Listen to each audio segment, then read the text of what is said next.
Babylon hospital से हमारे ये पेशेंट हैं, इनका प्रीमेच्योर बेबी हुआ था। ये रेखा जी हैं, जयदीप जी हैं, इनका बेबी है। इनकी बहुत सारी क्वेरीज रहती हैं, इनको क्या क्या प्रॉब्लम चलती हैं प्रीमेच्योर बेबीज़ में, तो वो आज हम इंटरेक्ट करेंगे और देखेंगे कि इनकी जो प्रॉब्लम्स हैं हम आप सबके साथ में कैसे शेयर कर सकते हैं। तो रेखा जी आप बताएं कि क्या।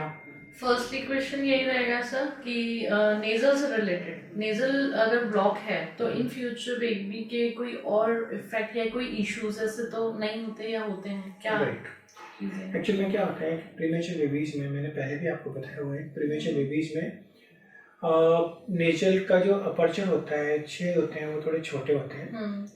प्लस जो खाने की नली होती है और स्टमक होता है, उसका एंगल थोड़ा ऑब्ट्यूज होता है, मतलब थोड़ा कर्व होता है, तो दूध ऊपर आ जाता है। दूध ऊपर आ जाता है और उसकी वजह से पीछे के जो नाक के छेद हैं वो बंद होने लग जाते हैं। तो अपने को ये ध्यान रखना है, दूध पिलाने से पहले सलाइन नेजल ड्रॉप डालना है। वो टेम्परेरी, क्योंकि इसका अपर्चर बहुत छोटे हैं, बहुत नैरो अपर्चर है, तो जब अपन दवाई डालते हैं तो थोड़ी देर तो ठीक हो जाते हैं, बाद में फिर बंद हो जाती है। प्लस मौसम चेंज होता है तो बंद हो जाती है। प्लस बच्चा जब दूध पीता है, दूध पीते पीते एयर एंगल्फ करता है, वापिस जब ऊपर दूध आता है तो फिर नाक के छेद पीछे बने हैं, फिर छोटे से छेद हैं तो बंद हो जाते हैं। हमें क्या ध्यान रखना है, नाक सलाइन नेजल ड्रॉप डालनी है, एक साथ दूध नहीं पिलाना है, बीच बीच में दूध पका के डकार दिलाते रहें, क्योंकि छोटा सा स्टमक है तो एक तो GER नहीं होने दें, मतलब दूध ऊपर ना आए, तो उसके लिए कुछ तो हम मेडिसिन देते हैं, बाकी प्रिकॉशंस लेते हैं तो उससे हो जाता है। पहली चीज़ तो ये है कि बच्चों में प्रीमेच्योर में नेजल ब्लॉक क्यों होता है और कब ठीक होगा। तो ये ग्रेजुअली धीरे धीरे धीरे बच्चा जब मैच्योर होने लग जाता है, बड़ा होने लग जाता है, तो उसके जब अपर्चर ठीक होने लग जाते हैं तो एयर फ्लो के प्रेशर से वो ऑटोमेटिकली साफ होने लग जाता है। लेकिन हमें ये ध्यान रखना है, बहुत ज़्यादा नेजल ब्लॉक होते हैं तो कई बार, क्योंकि नाक का जो कान का जो कनेक्शन होता है वो गले में होता है, नेजल ब्लॉक की वजह से प्रेशर से कान के पर्दे पर प्रेशर आता है, तो कई बार हियरिंग डिफेक्ट आने के चांसेस रहते हैं। तो हमें रेगुलरली इस चीज़ को दिखाना है और अपने डॉक्टर से रेगुलर मतलब आप जैसे बता रहे हैं कि ये दूध पिलाते टाइम पे भी हमें रुक रुक के दूध पिलाना और डकार दिलाते रहना है, उसके बाद भी अगर दूध बच्चा निकालता है तो भी कई बार ऐसा होता है कि 1 घंटे बाद या आधे घंटे बाद भी कई बार बच्चा दूध निकाल देता है, वो उसका क्या रीजन भी सेम यही रहता है? रीजन लगभग सेम होता है। एक्चुअली इसमें हर चीज़ में मेडिसिन इंपॉर्टेंट नहीं है, हर चीज़ में इंपॉर्टेंट ये है कि टेक्निक क्या है फीड कराने की। फीड जैसे अब अगर हम सुत्ती से पिलाने, तो सुत्ती से पिलाने का मीनिंग ये है कि 2 सुत्ती पिलाई फिर डकार दिलवा दी, फिर 2 सुत्ती पिलाई फिर डकार दिले। अगर 60 ml तक का भी अगर बेबी का है क्वांटिटी दूध पीने की, तो हर 2 सुत्ती के बाद अगर डकार दिला रहे हैं, उसके बाद भी अगर बच्चा दूध निकाल रहा है तो इसका मतलब ये है कि पूरी तरह से स्टमक खाली नहीं हो रहा। ओके, स्टमक खाली नहीं हो रहा। तो कई बार हमें छोटी मोटी जैसे रेगुलर ड्रॉप है या कोई तरह मेटाक्लोप्रामाइड है, ये ड्रॉप देते हैं जिससे कि वो आगे इंटेस्टाइन को आगे उसको पेरिस्टालसिस कर दे, आगे बढ़ा दे, जिससे गैस ना बने। और जैसे हम ये रेगलान और ये न्यूपैप्टन ये टैबलेट ये दे रहे हैं, अपन ड्रॉप्स दे रहे हैं, देते हैं रेगुलर नहीं देते, वो तो जब मोशन नहीं जाते तो जस्ट एंजाइम प्रिपरेशन के पॉइंट ऑफ व्यू से देते हैं, जिससे क्योंकि प्रीमेच्योरिटी होती है, प्रीमेच्योरिटी में एंजाइम कम होते हैं ना, इसलिए हम नियोपेप्टिन देते हैं। लेकिन वॉमिटिंग के लिए नियोपेप्टिन नहीं होती। वॉमिट के लिए तो डॉमस्टल जो अपन नॉर्मल दे रहे हैं वो कभी कभी दे देते हैं कि अगर रेगुलरली वॉमिट कर रहा है बेबी तो। अदरवाइज जैसे अपन रेगलान दे रहे हैं, रेगलान भी अपन कंटिन्यूसली दे सकते हैं। अगर जैसे कभी लगता है कि ज्यादा वॉमिट कर रहा है बेबी, तो क्या हम 3 डोज से 4 डोज तक कर सकते हैं उसको? कर सकते हैं। ओके, ठीक है। एक तो ये क्वेश्चन था, और दूसरा था कि बेबी पॉटी ग्रीन क्यों करता है? अगर हम ये टॉक्सिक पाउडर के बाद अगर पिला रहे हैं, टॉक्सिक मिल्क होता है ना, टॉक्सिक मिल्क पाउडर वाला, वो पिलाने के बाद जैसे मदर फीड नहीं कर रहा है और टॉक्सिक मिल्क दे रहे हैं, मतलब टॉप फीड। हाँ, टॉप फीड मतलब आप फार्मूला फीड मिल्क के बाद, हाँ, या वो वाला तो देने के बाद भी मोशन ऑलमोस्ट ग्रीन, ऐसा क्यों? एक्चुअली में क्या है, मोशन जो कलर आता है ना मोशन का, तो ग्रीन कलर आता है पित्त की वजह से, बाइल की वजह से। बाइल कहाँ बनता है? बाइल बनता है लिवर में। तो लिवर से जब ऊपर की इंटेस्टाइन, जो स्टमक के बाद में जो इंटेस्टाइन शुरू होती है, वहाँ पे बाइल आता है। ये तो फ्रिक्वेंसी बहुत ज़्यादा है बच्चों की, एक्चुअली फ्रिक्वेंसी बहुत अच्छी होती है। इसको बोलते हैं रिफ्लेक्स, कि गैस्ट्रोकोलिक रिफ्लेक्स होता है, दूध पिलाया लैट्रिन गए, दूध पिलाया लैट्रिन गए, तो उनकी फ्रिक्वेंसी बहुत ज़्यादा होती है। तो वो जो पित्त है वो जो बाइल है वो जनरली इंटेस्टाइन में एब्जॉर्ब कर जाता है। इन बच्चों में एब्जॉर्ब नहीं करता क्योंकि फ्रिक्वेंसी बहुत फास्ट है, मतलब स्पीड बहुत ज़्यादा है नीचे, तो वो ग्रीन नीचे तक पहुंच जाता है। कभी कभी इन बच्चों के अलावा कई बड़े बच्चों में देखें ग्रीन मोशन जाने लग जाता है, तो व्हाट डज इट मीन? इसका मतलब ये है कि उसकी फ्रिक्वेंसी जो मूवमेंट है इंटेस्टाइन की बहुत फास्ट है। तो इसको जैसे इससे कोई लिवर पे इफेक्ट वगैरह तो नहीं? Not at all, not at all. ये पीला वो ये बाइल आ रहा है, इसका मतलब बहुत अच्छी बात है। ये स्टूल कलर वाइट होने लग जाए तो टेंशन खड़ी हो जाती है, क्योंकि बाइल नहीं बन रहा, इसका मतलब लिवर में कोई इन्फेक्शन। कई बार जैसे दूध 2-2 घंटे के गैप में अपन दूध पिलाते हैं, तो जैसे दूसरी बार पीने का जब टाइम हो जाता है, जैसे 1 घंटा 20 मिनट, 1 घंटा 25 मिनट या 1 घंटा 40 मिनट, उस टाइम पे भी ये मतलब थूक देती है दूध को कई बार। एक्चुअली में क्या होता है, कई बार अपन ओवर एंथुसियास्टिक होके उसको ज़्यादा दूध पिलाते हैं, अच्छा, ठीक है, तब जाके होता है। दूसरा, कई बार पोजिशनल होती है। पोजिशनल मतलब कभी हमने बिल्कुल सीधा सुला दिया, क्योंकि उसका कर्व है जो इसोफेगस का और स्टमक का कर्व है वो ऑप्टिज होता है, तो इसलिए वो दूध ऊपर आ जाता है। तीसरा पार्ट होता है कि जो स्टमक है जनरली 4 घंटे में खाली हो जाना चाहिए, कई बार वो 4 घंटे में खाली नहीं होता है, तो उसके रीजन होते हैं कि मोशन प्रॉपर नहीं जा रहा, मोशन प्रॉपर नहीं जाएगा, इंटेस्टाइन की मोटिलिटी कम होगी, तब ये प्रॉब्लम आती है। लेकिन बच्चे की ग्रोथ अच्छी है, बच्चा यूरिन अच्छी तरह जा रहा है, आराम से 2-2.5 घंटे 3 घंटे सो रहा है दूध पीने के बाद, तो कोई चिंता नहीं करनी है। इसको बोलते हैं GER, गैस्ट्रोइसोफेजिक रिफ्लक्स। वॉमिटिंग नहीं होती, वॉमिटिंग होती है तेज दूर करती है, ये वॉमिटिंग नहीं, GER है, इसमें चिंता की कोई बात नहीं। दूध पिलाने के बाद बेस्ट एंगल क्या होता है, जैसे मतलब आधे घंटे बाद में? जनरली 30-40 डिग्री एंगल अपने बेबी को ऊपर रखना है, और गर्दन से चिन से यहाँ नीचे टच नहीं होना चाहिए। गर्दन मतलब ऐसे क्यों? ये टच में, ये यहाँ से यूँ टच नहीं होना चाहिए, इसे गैप रहना चाहिए, और थोड़ा सा 30 डिग्री एंगल ऊपर रहना चाहिए। और बेस्ट पोजीशन सोने की क्या रहती है? दोनों चीज़ें हैं। जनरली तो क्या है, थोड़ा 30 डिग्री एंगल उस पर रखें और नीचे पिलो लगा के रखें। वैसे तो ग्रोथ के मायने में देखें तो प्रोन पोजीशन मतलब उल्टा बच्चे को अच्छा रहता है गर्दन, लेकिन उसमें रिस्क वो रहती है कि कई बार दे सकते हैं।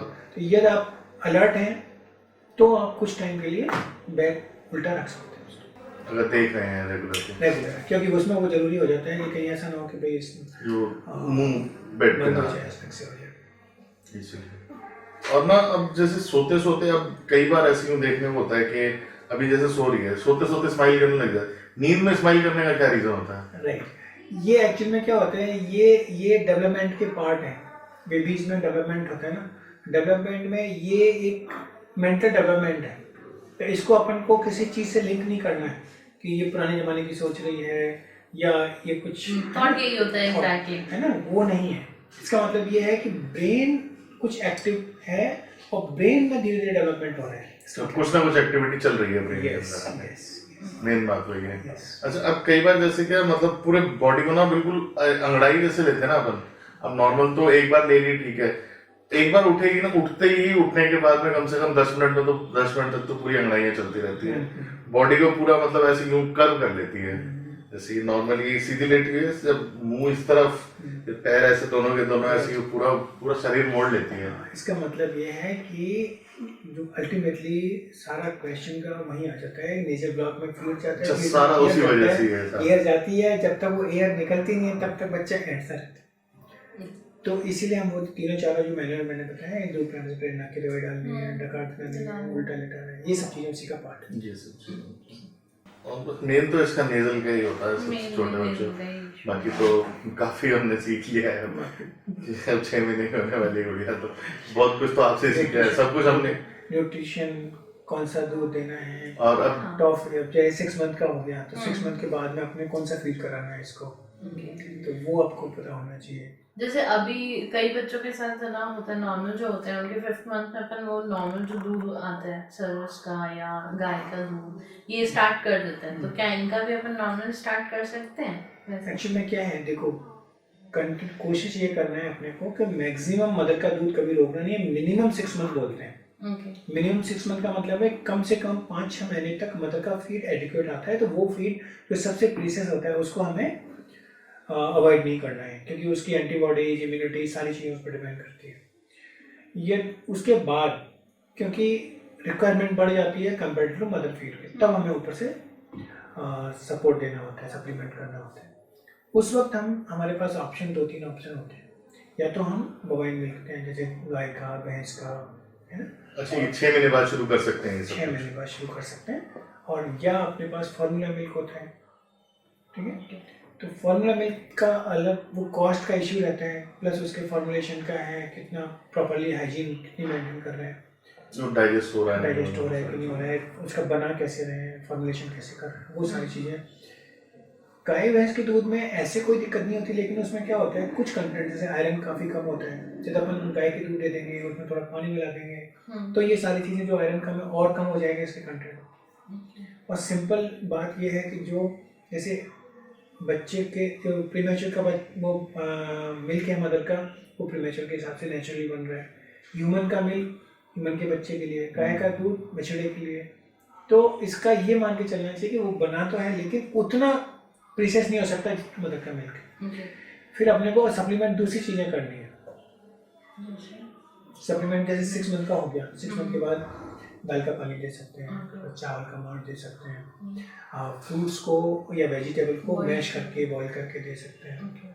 ये सारी चीज़ें जूस दे सकते हैं। फिर 6.5-7 महीने पे जाके अपन खीर, जो साबुदानी खीर है, वो दे सकते हैं। 6.5-7 महीने नॉर्मल वाले, या जैसे जो प्रीमेच्योर का जब जैसे 2-2.5 महीने पहले हुई है, तो वो वाला जो टाइम जो रहता है तो अपन उसमें मतलब बेसिक कौन सा टाइम अपने को काउंट करना चाहिए कि अब 7 मंथ में प्रीमेच्योर? ये डिपेंड करता है बच्चे की मैच्योरिटी के ऊपर, ठीक है। जो बच्चा कई बार क्या होता है, एक दो तरह की मैच्योरिटी होती है। एक तो IUGR होता है, वेट तो कम होता टाइम से, और एक होता है प्रीमेच्योर होता है, जो समय से पहले या वजन में भी कम है। एक है वजन में कम है लेकिन टाइम से हो रहा है। तो जो वजन में कम टाइम से हो रहे हैं वो तो फास्ट ग्रोथ करते हैं, उनको तो हम नॉर्मल मानते हैं। जो प्रीमेच्योर होते हैं उनमें मैच्योरिटी आने में टाइम लगता है, तो उसमें हम उससे मानते हैं। तो वो जो 2-2.5 महीने का जो टाइमिंग होता है जो, तो वो अपन आगे चल के उसको उसी टाइम में जोड़ना पड़ेगा अपने को। जैसे आपने कहा 6 महीने बाद में अपन दूसरी चीजें स्टार्ट करते हैं, तो नॉर्मली 6 महीने की जगह 8 महीने में लें। मतलब अपन वेरिएबल कर सकते हैं बच्चे की ग्रोथ एंड ग्रोथ सही हो रही है, ऐसा फिक्स नहीं कर सकते कि हम तो बच्चा की डिमांड बढ़ गई है, सारी चीजें हैं, और फिर भी हम तो 6.5 वहीं से काउंट करेंगे, वो नहीं करना। हाँ, वही चीज वो रिक्वायरमेंट के अकॉर्डिंग कि बेबी क्या रिक्वायर्ड है, उस अकॉर्डिंगली कितनी उसको रिक्वायरमेंट है। रेगुलर फॉलोअप करना बहुत इंपॉर्टेंट है प्रीमेच्योर बेबी में, आँख के लिए, कान के लिए, डेवलपमेंट के लिए। तो यहाँ पे जो चाइल्ड डेवलपमेंट सेंटर है उसमें आप रेगुलर दिखा रहे हैं, रेगुलर वैक्सीन के लिए आते हैं, तब इसके फिजिकल ग्रोथ, मेंटल ग्रोथ ठीक हो रही है कि नहीं। हमारे बच्चा प्रीमेच्योर हो गया तो प्रीमेच्योर के साथ में हमारे बच्चे की मेंटल फिजिकल ग्रोथ सही होगी कि नहीं होगी। तो ये सब रिफ्लेक्सेस हम लोग फॉलोअप क्लिनिक्स में देखते हैं, तो वो अपने को जरूर ध्यान रखना है। न्यूट्रिशन के अलावा डेवलपमेंट भी इम्पोर्टेंट है, वैक्सीनेशन इम्पोर्टेंट है, वैक्सीन कौन से लगवाने हैं, कब लगवाने हैं। तो ऐसी बहुत सारी क्वेरीज होती है कि भाई हमें क्या करना चाहिए। न्यूमोकॉकल वैक्सीन कौन सी होती है? ये निमोनिया के लिए होती है। ये 1.5 महीने, 2.5 महीने, 3.5 महीने पे 3। और अच्छा, ये लग चुकी है सारी ऑलरेडी, जो रेगुलर चल रही होगी वैक्सीन, उसमें सब में साथ में लग सकते हैं। और कोई ऐसे सवाल हो तो आप। और कई बार ना जैसे मतलब एकदम से ही मतलब जैसे चिड़चिड़ापन सा आ जाता है, रोना मतलब चुप नहीं होती है। जनरली क्या होता है, 3-4 कारण होते हैं। नाक बंद हो गई, कान के पत्ते सूजन आ गई, भूखा है बच्चा, पेट में गैस बन रही है ना, या कोई चीज़ ऐसी है, चींटी खा गई।